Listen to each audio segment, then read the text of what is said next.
আমার তার সঙ্গে দেখা করার কথা। আমার বাড়ির কাজ করার কথা। এখানে দেখো এই যে কোনো কিছু কথা, অর্থাৎ কি আমার এই কাজটা করার কথা আছে, আমার এই কাজটা করার কথা ছিল, এই ধরনের বাংলা বাক্য যখন আমরা দেখব তখন আমরা সাপোজ টু ব্যবহার করব। বাক্যের গঠনটা কী হবে? প্রথমে আমরা সাবজেক্ট বসাবো, তারপরে অ্যামিজার অথবা ওয়াজার। অ্যামিজার যখন হবে প্রেজেন্ট টেন্স, অর্থাৎ পাস্ট টেন্স যখন হবে ওয়াজার, তারপরে সাপোজ টু ব্যবহার করবো আর ভার্বে V1, অর্থাৎ base form of the main verb, অর্থাৎ present form of the main verb. দেখো এখানে আমি বাক্যটা যে গঠন হবে সেটা লিখছি।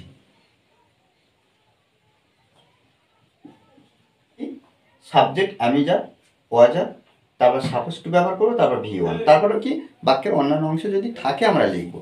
ওকে, দেখো বাক্যটা গঠন কি হচ্ছে, আমার তার সঙ্গে দেখা করার কথা। দেখো এবার বাক্যটা গঠন করছি, আমার অর্থাৎ আয়ের পরে যেহেতু প্রেজেন্ট টেন্স, আয়ের পরে আমরা কি করব, অ্যাম ব্যবহার করব। এই যে আমার তার সঙ্গে দেখা করার কথা বর্তমান সময় বোঝাচ্ছে, অ্যামিজার মধ্যে যখন একটা আয়ের পরে অ্যাম বসে, আই এম সাপোজ টু, তারপরে কি সাপোজ টু তারপর কি V1, দেখা করার কথা ছিল, দেখা করা কার, তার, তাহলে মিট হিম, ওকে। আমার বাড়ির কাজ করার কথা, তাহলে কি আই এম, শর্টে আমরা লিখতে পারি I am suppose two, I am suppose to কি কাজ করার কথা, করার বাড়ির কাজ, তাহলে এই যে করার ডু দ্য হোমওয়ার্ক। ওকে, তোমার আমাকে ফোন করার কথা ছিল, দেখো ইউ, এই যে ছিল, কথা ছিল, তাহলে এটা কি পাস্ট টেন্সে, ওই জন্য আমরা কি করব না, এখানে দেখো ওয়াজ আর ওয়ারের মধ্যে যখন একটা বসাবো, তাহলে আমরা ইউর পরে, ইউ হলো সেকেন্ড পারসন, ওই জন্য ওয়ার বসাবো। তারপরে কি করবো না, সাপোজ টু ব্যবহার করব, সাপোজ টু, তাহলে ইউ ওয়ার সাপোজ টু কি ফোন করার কথা, suppose two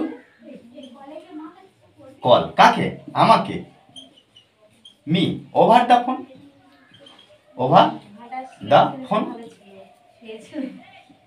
okay.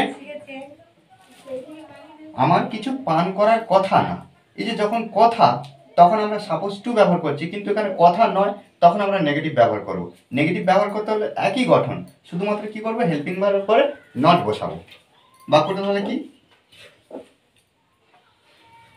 I am not suppose to, তাহলে I am not suppose to কি পান করার কথা না, সাপোজ টু ড্রিঙ্ক, কিছু পান করার কথা না, এনিথিং।